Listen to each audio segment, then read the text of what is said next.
మీ ఎలాంటి వ్యాపార ప్రకటనలకైనా వెంటనే మా ఛానల్ సంప్రదించండి. నమస్తే.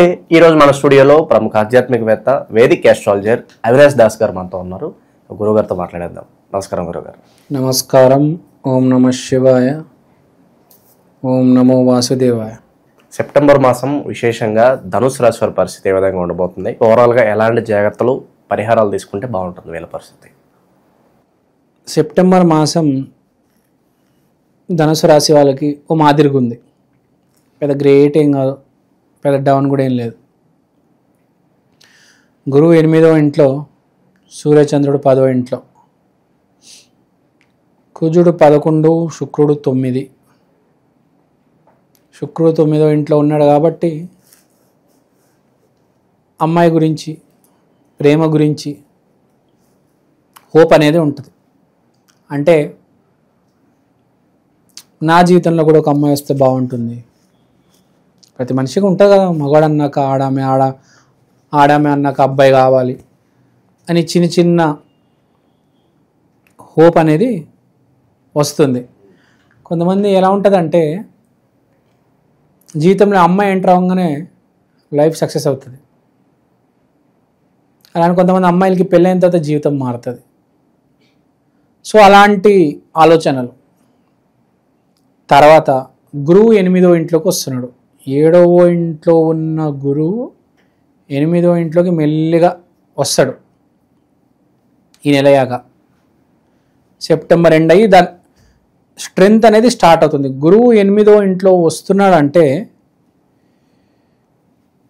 అదొక మంచి సూచకం అని చెప్పుకోవచ్చు మీ ధనుసు రాశి వాళ్ళకి. ఎందుకంటే 8వ ఇంటి నుంచి అతను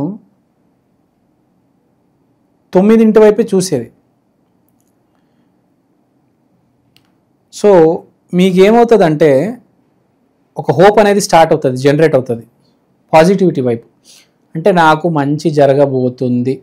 చాలామంది ఏం చేస్తారంటే దేవుడి మీద రుణం పెట్టడం అంటారు తెలుసా. నేను ఈ పని మొదలు పెడుతున్నాను, భారం అంతా నీ మీద పెడుతున్నా దేవుడా, ఈ షాప్ పెడుతున్నా, భారం అంతా నీ మీద పెడుతున్నాను అని ఒక హోప్తో పెడతారు.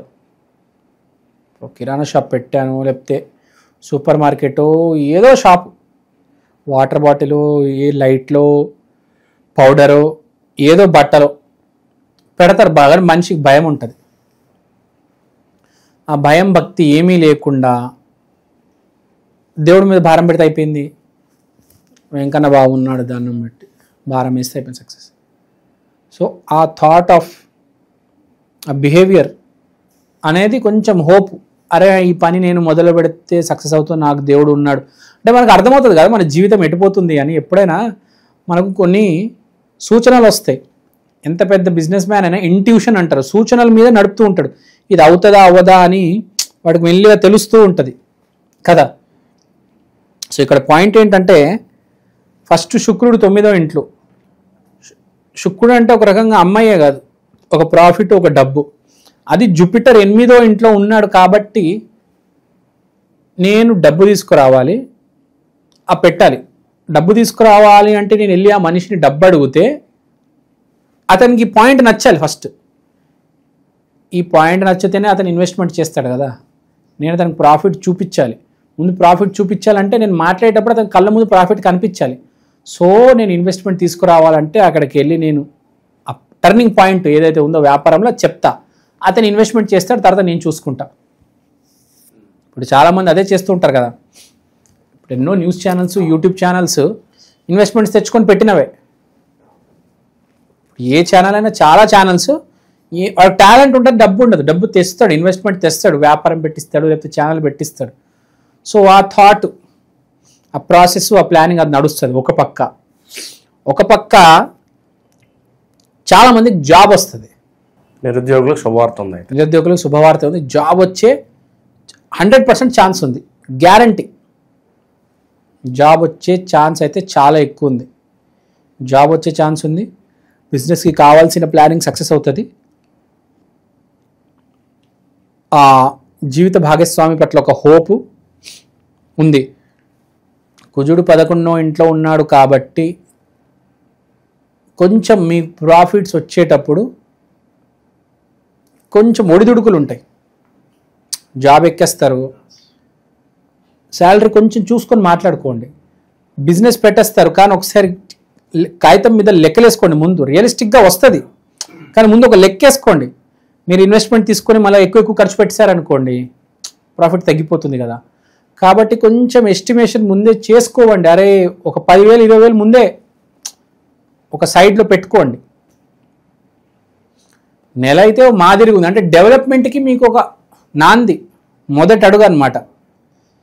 కానీ ఇక్కడ జరిగేది ఏంటంటే, మీరు డబ్బు కోసం, ఎవరైనా డబ్బు కోసం ఆ సక్సెస్ కోసం దోహదపడుతున్నారు. కానీ ఆ అంచనాలు వేసేటప్పుడు కొంచెం జాగ్రత్తగా వేయండి అంట. తొందరపడి ఎక్కువ ఖర్చు పెట్టొద్దు, మళ్ళీ రివర్స్ అయిపోతుంది. కొంచెం ఆ విషయంలో చాలా జాగ్రత్త. తెలియని ఖర్చులు చాలా పడతాయి. ఆర్థికంగా బాగానే ఉంటుందంటారు. ఆర్థికంగా బాగానే ఉంటుంది కాబట్టి తెలియని ఖర్చులు వస్తాయి. ఒక పక్క ఇన్కమింగ్ బాగున్నా అవుట్ గోయింగ్ కూడా పెరుగుతుంది, అది చూసుకోండి. ఫస్ట్ విదేశాలకు వెళ్ళే వాళ్ళకి ప్రాసెస్ అనేది స్టార్ట్ అవుతుంది. ఇమ్మీడియట్గా ఎఫెక్ట్ రాదు, కానీ స్టార్ట్ అవుతుంది విదేశాలకు వెళ్ళే వాళ్ళకి. ఇంకా ఈ పెళ్ళి, గర్ల్ ఫ్రెండ్ వాళ్ళకి సూపర్ సక్సెస్ చెప్పాను ఆల్రెడీ, వచ్చి సక్సెస్లో ఉంటారు. హెల్త్ గురించి మాట్లాడితే, నేను హెల్త్ విషయంలో దాన్ని ఏమంటారు, చిన్నవి స్టార్ట్ చేస్తారు. సబ్జా గింజలు, కొబ్బరికాయ నీళ్ళు, కేర్ తీసుకోవడం, చిన్న కేర్. అంటే పెద్ద మార్పులు ఏం కాదు. జిమ్కి వెళ్ళి కండలు ఎత్తేసి పౌడర్లు వేసేసి గ్రీకు వీడు ఏమైపోరు. చిన్నవి పొద్దున లేవంగానే పెసలు తినడము, సాయంత్రం అవ్వగానే ఏదో వేడివేడిగా బాదం పాలు తాగడము, చిన్న బాడీకి కావాల్సినవి చిన్నవి మొదలు పెడతారు. ఏదో నేను కొంచెం ఇంప్రూవ్మెంట్ చేసుకోవాలి అన్న దోహదలు చిన్నగా చేస్తారనమాట. పెద్దవి కాకుండా చిన్నవి చేస్తారు. తర్వాత యాక్చువల్గా ఈ నెల అనేది కొంచెం ఒక రకంగా సపోర్ట్, ఎందుకంటే ముందు వీళ్ళకి ఇంప్రూవ్ అవుతుంది. అక్టోబర్, నవంబర్, డిసెంబర్, జనవరి మెల్లిగా ఇంప్రూవ్మెంట్ ఉంది. కాబట్టి ఈ నెల స్టార్ట్ పడితేనే కదా ఇంప్రూవ్ అయ్యేది. కొంచెం ఆ ఇంప్రూవ్మెంట్కి స్కోప్ అనేది స్టార్ట్ అవుతుంది. ఎవరైతే చేసుకుంటారు, ఇప్పుడు ఎవరైతే కామ్గా ఉన్నారో, అసలు రిస్క్ తీసుకోరు, నేను బిజినెసే పెట్టను, సపరేట్గా ఒక సైడ్గా బిజినెస్ మొదలెట్టాము.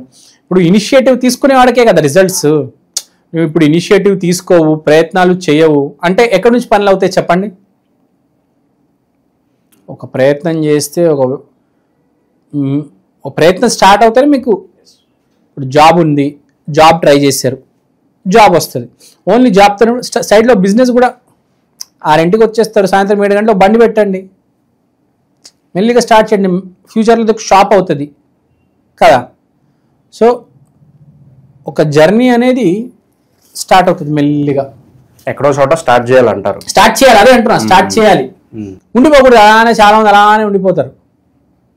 అది కొంచెం గమనించాలి అని చెప్తా. పేపర్ మీద పెట్టండి, ఏదైనా రియల్గా ఎగ్జిక్యూటివ్ పేపర్ మీద పెడితే అర్థమవుతుంది. ఆలోచనలు అయితే 100 వస్తూ ఉంటాయి, ఇది చేద్దాం కానీ చేయరు. పేపర్ మీద పెట్టరు, ఆలోచన ఉంటుంది. పేపర్ మీద పెట్టి ఒక అడుగు వేస్తే అప్పుడు తెలుస్తుంది స్టార్టింగ్ 6 months ప్రాఫిట్ రాదని. 6th 7వ నెల 8వ నెలకి ఇప్పుడు ఎవరికైనా కెరీర్ మొదలెట్టిన తర్వాత యూట్యూబ్ అయినా సినిమా అయినా ఇమ్మీడియట్గా యూట్యూబ్ ఛానల్ హిట్ అవ్వదు. 6-7 years పడుతుంది ఎవరికైనా. ఏ పనైనా మొదలు పెడితే ఈ మనిషికి ఇమ్మీడియట్గా సక్సెస్ రాదు. మెల్లిగా స్లోగా ఈ యూట్యూబ్ ఛానల్ పెట్టే ఫస్ట్ డేనే డబ్బులు రావు కదా. స్లోగా 5-6 years అలా ఛానల్ అందుకుంటుంది. మీరు ఒక అరటిపండు పెట్టినా ఇమ్మీడియట్గా సక్సెస్ రాదు. మెల్లిగా డబ్బులు సంపాదిస్తే 2 అరటిపండ్లు, 3 బండ్లు, 4 బండ్లు, 5 బండ్లు అట్లా పెరుగుతూ వెళ్తుంది కదా ఎవరికైనా, బిజినెస్ అయినా ఏదైనా. సో ఆ స్లోగా వెళ్ళడం అనేది, స్టార్ట్ చేయడం, అడుగు వేయడం అనేది ప్లాన్లు మీరు చెప్పినట్టు 100 ఉంటాయి. ఆ అడుగు వేయాలి నెక్స్ట్ మంత్. సాజిటేరియస్ ధనుసు రాశి అంటే దత్తాత్రేయ, కానీ కుజుడు 11వ ఇంట్లో ఉన్నాడు కాబట్టి మీకు ప్రాఫిట్స్ ఇచ్చేది ఆంజనేయ స్వామి. కూడా ఆంజనేయ స్వామి ఆరాధన కూడా చేయండి. అమావాస్య రోజు చేయండి ఆంజనేయ స్వామి ఆరాధన, మీకు బాగా కలిసి వస్తుంది. No need to worry, all is well, God is great.